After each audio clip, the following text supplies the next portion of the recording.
Hi everyone! Muli po ang inyong lingkod, Michelle Japina. Ayan, isang magandang umaga, tanghali, gabi, saan man po kayong sulok ng mundo ngayon naroroon. Mga kaibigan, mga kababayan, at lalong-lalo na po sa mga kabarangay ni Daddy Frankie. At syempre po, mega love shoutout po kay Daddy Frankie, kay Madam Rochelle at sa buong Daddy Frankie team. At syempre, mega love shoutout din po kay Tate Tekram, ka Sir Pugong Biyahero, sa ating mga kalangga, mga kabyansi at mga katanod ni Kap at sa lahat pa po ng ating mga kasamahan at mga kaibigan dito sa social media. Mega love shoutout po sa inyong lahat. Ayan, ang inyong lingkod po, Michelle Japina. At ngayong araw po na to ay magbibigay po tayo ng reaction video dito sa upload ni Daddy Frankie kung saan ay sinabi niya na malapit na daw po na lumabas yung papel na pipirmahan ni Ate Ansing, ni Kuya JJ at ng kanyang mga kapatid nang sa gayon ay maisettle na nga po itong kasunduan na kahit ano ang mangyari ay hindi nila pwedeng angkinin ang para kay Kuya Oliver. So tara po at sama-sama po nating panoorin ang upload ni Daddy Frankie. Yon mga kababayan, mga kabarangay, Michelle Japina in the house. Ayan, Ma'am Michelle, welcome po as a new reactor ng team Daddy Frankie. Mga kababayan, mga kabarangay, support din po natin Michelle Japina. Ayan. So dito po ay mapapanood natin yung kung anong proseso, kung anong legal na paraan at proseso yung gagawin ni Daddy Frankie para po talaga wala na magawa, hindi na makamkam ni Ate Ansing yung para kay Kuya Oliver dahil ang pangarap po ng ating Daddy Frankie ay magkaroon ng magandang kinabukasan o magandang hinaharap si Kuya Oliver lalo na nga po at higit sa lahat magkaroon pa siya ng magiging pamilya. No, hindi po iniisip ni Daddy Frankie kung ano yung pwedeng mangyaring masama kay Kuya Oliver dahil nakita naman po natin yung kalugmok-lugmok na kalagayan ni Kuya Oliver ay nabago ang buhay dahil po sa pagsisikap, malasakit at pagmamahal ng isang Daddy Frankie at ng mga nagmamahal din po sa kanyang programa. Kaya tara po at pakinggan po natin ito. Talaga ako kay Ate Ansing na akala ko nag-usap talaga kayo.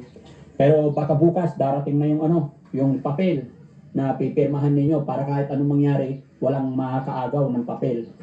Ay, ng bahay. Yun na lang ang hinihintay namin nag-brief sa wala nang dyan. Abri-abriya na kwan. May awa ang Diyos. Sige, pipilitin pa rin natin mga kababayan. So ayun po mga kabarangay ni Daddy Frankie, syempre po, yung papel na yon ay yun yung magiging matibay na katunayan na pipirmahan nila na kahit anong mangyari, hindi nila pwede, hindi o wala kahit sinong pwedeng pakialaman yung para kay Kuya Oliver.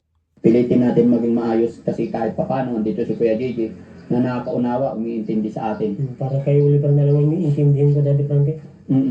Tama yun, para sa kapatid natin. Sa totoo lang, kung hindi si Kuya Oliver, ang iniisip ko na magiging kawawa, kung may pinanigan ako dyan, mga kababayan, ang magiging apektado dito is si Kuya Oliver. Kaya kahit anong mangyari, inaayos, pinipilit ko dahil para kay Kuya Oliver. Yun lang po mga kababayan. So, hintayin mo na lang Kuya JJ yung papel, no? Pag lumabas, pipirma kayo ni Nanay Ansing. Ang tanong, pipirma rin ba si Kuya Louie, yung asawa? Hindi naman. Hindi po, magkakapatid lang. Magkakapatid lang. Oo. Although ako rin walang alam mga kababayan kasi pinapagawa natin sa ating sa legal, nagtanong tayo sa legal kung ano pinakamaganda na pipirmahan na. Yeah, mas maganda po yun mga kaibigan, mga kababayan kasi kung dadaan talaga sa legal, walang pwedeng gawin walang pwedeng magagawa si Ate Ansing para kamkamin niya na tulad nga ng sinasabi ni Kuya JJ na meron siyang intensyon na kuhain yung bahay ni Kuya Oliver or ano pa man yung mangyayari sa hinaharap. Mas maganda po talaga yung may pangahawaan si Kuya Oliver.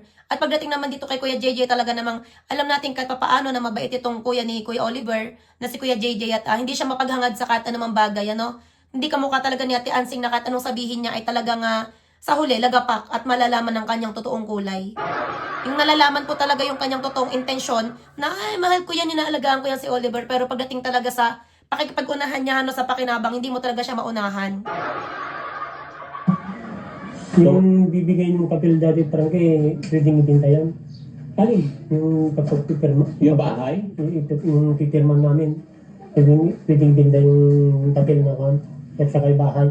Ay hindi kasi ang nakalagay doon, ituninto ko kay attorney yung sitwasyon ni Kuya Oliver. Mamaya, bibinta naman ni Ansing naman yung Daddy Frankie. Ay hindi.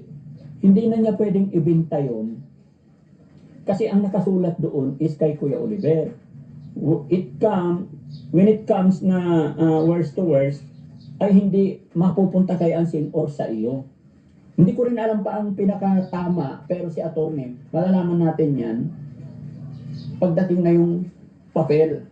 Basta nag-explain kami, sila ang nakakaalam. Pero ang pagkakaalam ko dyan, hindi nila pwedeng ibenta. Kung ano man Maganda. mangyayari dyan, pag-uusapan ninyo magkakapatid. Hindi pwedeng makapag-decide ang isa. Hindi pwedeng ikaw lang, hindi pwedeng siya lang. Kami lahat magandang Opo. Hindi magpo-proceed. At saka pagdating po sa usapang lupa, hindi naman po nila po pwede talagang ibenta kung ano yung property ng isa kung wala pong hatian na nangyayari sa lupa kasi yung lupain po nila magkakatabi sila ng bahay ano. Hindi po talaga pwedeng ibenta ng kahit sino yung kahit isa sa mga property nila kasi kung sakop po sila ng lupa na pamana ng kanilang magulang. Sa pagkakaalam ko po ganon. Kayo po mga kaibigan, mga kababayan, i-comment nyo din po dyan sa comment section kung ano yung inyong nasa isipan at damdamin. At higit po sa lahat, saan pong bansa kayo nanonood ngayon, saan po nakakaabot ang ating reaction video sa mga nagmamahal din po at sumusuporta sa ating Daddy Frankie at sa inyong lingkod. Ang isang bagay na walang desisyon ng bawat isa, yun na nakapalagay doon. Pero ang isipin natin, Kuya And Jim, again po, hindi po pwedeng ibenta ang isang pagmamayari na kahit magkakapatid kayo, kung nasa isang compound kayo at sakop yun ng lupain na kinatatayuan ng bahay nyo, kailangan po doon ay parang kailangan po notaryo po ba yung tawag doon or ihati-hati muna sa subdivide po ba yung tawag doon ano? Kailangan hatiin muna yan ng legal at mahabang proseso po yun at masasabi nating ang tawag dito, masasabi nating malaking pera din yung kailangang ubusin sa mga ganyang bagay. is yung kabubuti ni Kuya Oliver. Wag muna natin isipin yung negative about Kuya Oliver. Ang ipag-pray natin, sana makabuo ng pamilya si Kuya Oliver. Makapag-create siya ng pamilya niya. Ay, yun sa gagawin niya dati parang para siya naman ay gumaling ng mabuti. Kaya nga, yun, bantayan niyo siya. Huwag niyo siyang hahayaan na makapag-yosi. Mhm. Kasi tingnan mo, nandun sa amin, magandang health niya. Much better, turuan na lang. Yun, isa talaga yung pagsisigarilyo ni Kuya Oliver yung nakakasama sa kanya kasi last nung galing sila sa ospital, makikita naman po natin talaga na tumutunog yung kanyang hininga. Hindi po talaga kailangan na magkaroon pa ng bisyo si Kuya Oliver kasi hindi yan makakatulong sa kanya. Kaya kung sakali man po na si Kuya JJ, no, si Kuya JJ yung in the future mag-aalaga kay Kuya Oliver o magiging kumbaga gagabay kay Kuya Oliver, no? Dito po may hihilingin si Kuya JJ na kay Daddy Frankie. Yan po yung ating pakinggan pa. Baho, magbuhat-buhat ng timba, mag-exercise. Tapos, yung kain, limitahan ninyo. Pero yung sigarilyo, bawal na bawal. Yung pagbabawal namin dati parang ginawa, bisa niya.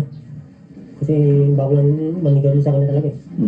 Sige. Tapos mga kababayan, nasabi sa akin ni Kuya JJ kanina na kung pwede daw mag-request siya ng yun?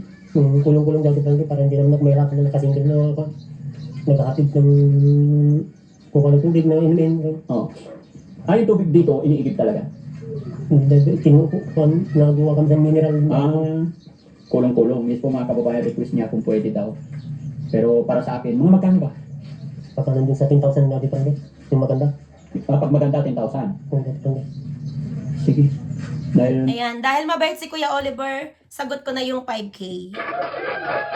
Ayan. So, good luck na lang kay Kuya Oliver at ipagpatuloy mo po yung pagiging mabuting tao mo dahil magiging magandang huwaran ka lalo na kay Ate Ansing na hindi ka mapaghangad. At ang taong hindi mapaghangad, pinagpapala. Diba? Ting tao ka, mabait ka, no? Gagawan ko ng paraan yan. Hindi ngayon, baka sunod na araw kasi kababayad ko lang ng 115. Sige, i-order mo na. Yung maganda. Magkano maganda? 10,000. 10,000. Sigurado ka, 10,000 ha? Hanggang doon lang ako. Sige. Sige.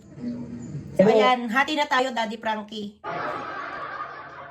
Hati na po kami ni Daddy Frankie, tigpa 5K kami. So, papa-Gcash ko na lang.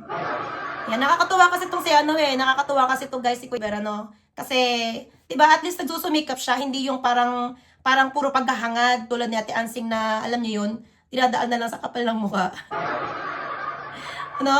Mas masarap sana kung nakikita ng tao na talagang mahal mo yung kapatid mo, diba? Hindi pa nga talaga na kumbaga, grabe guys, taasan kami ng mga na-high blood dyan. Ikaw ba naman ang sabihan ng, huwag kang ngawa ng ngawa. Kawawa naman to si Daddy Frankie na nakita natin talaga na halos ibuhos niya yung tubig, talagang nakakapagpanting yun ng tenga, Taasan kami ng mga na-high blood dyan. biruin mo yung isang tahimik at mabait na Daddy Frankie, yung isang makulit at palabirong Daddy Frankie, talagang biglang magsiseryoso at, di ba? Masakit yung sinabi ni Ate Ansing na yun. Ay sige, para hindi ka lang parang awa ng awa. Para di ka lang parang awa ng awa, ay ibabalik ko na. Magkanbas ka na lang muna, i-order mo lang muna kasi wala akong perang dala ngayon. Pagtanong mo na kung... Oo, yung maganda. Magandang 10,000. Okay.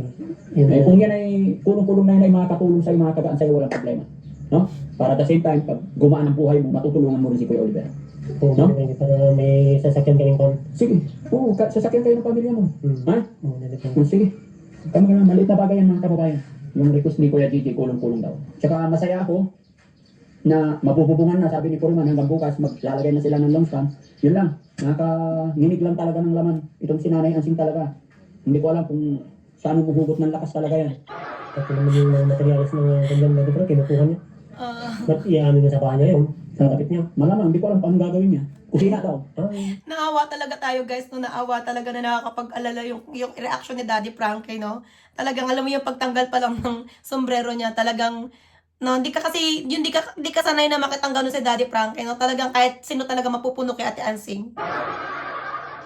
Hindi na parang para kay Oliver yung para kay Oliver. Kaya nga sabi ko kasi, alam mo, Kuya Gigi, yung nakaraang pagpapapul. Tingnan nyo guys, oh. Tingnan nyo, basang-basa yung dito ni Daddy Frankie, no?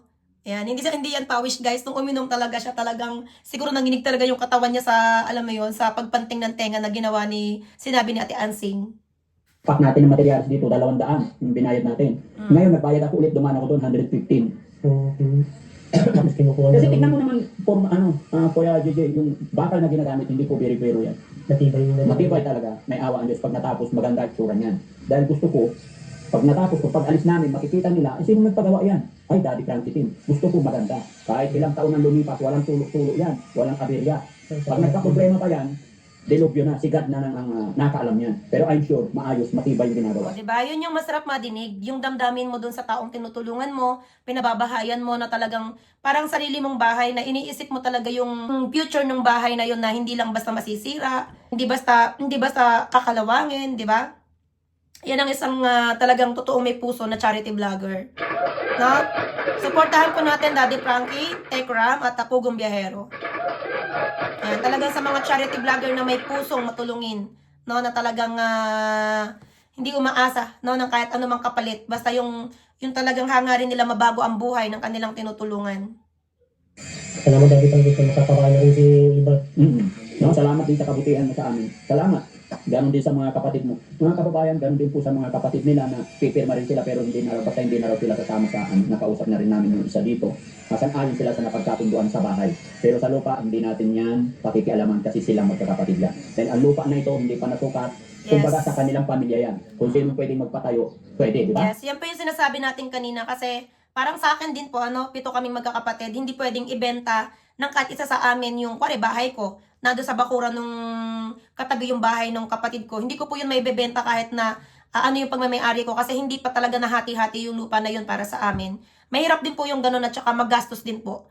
No? Maproseso at magastos yan kasi kailangan talaga hating-hati yan kung ilang kayo magkakapatid, no? Yan po kasi yung rights ng mga anak na kahit buhay pa man o wala na yung magulang mo, yun po yung karapatan ng mga anak. Kung ano yung naiwan ng kanilang magulang ay talagang kailangan pong hatiin sa tamang paghahati yan. Kaya kung may mangyari man po mga kaibigan na yun nga, di ba, magpipirmahan na sila. Wala na magagawa dyan si Ate Ansing. Kulang na lang talaga kung magtagaan yung mga tao dyan, yung mga pamangkin, yung mga anak-anak nila o pamangkin nila na maiiwan dyan sa... Kumbaga dumating yung panahon na maiiwan dyan, doon lang talaga magkakatalo yun. Pero yung lupa, no, kung ano yung pagmamayari niyan, hindi mo yan basta-bastang maibebenta. No? Kaya siguro hanggat tulad ni Kuya JJ o ni Daddy Frankie, hanggat buhay siya, maigagayad naman nila yan na hindi angkinin. No? Hindi talaga maangkini Ate Ansing. Hindi pa naman kanya-kanya dito. Oo, wala pang nagmamayari ng lupa. Kaya kahit saan pwedeng itayo pa yung bahay basta may space, basta magkakapatid.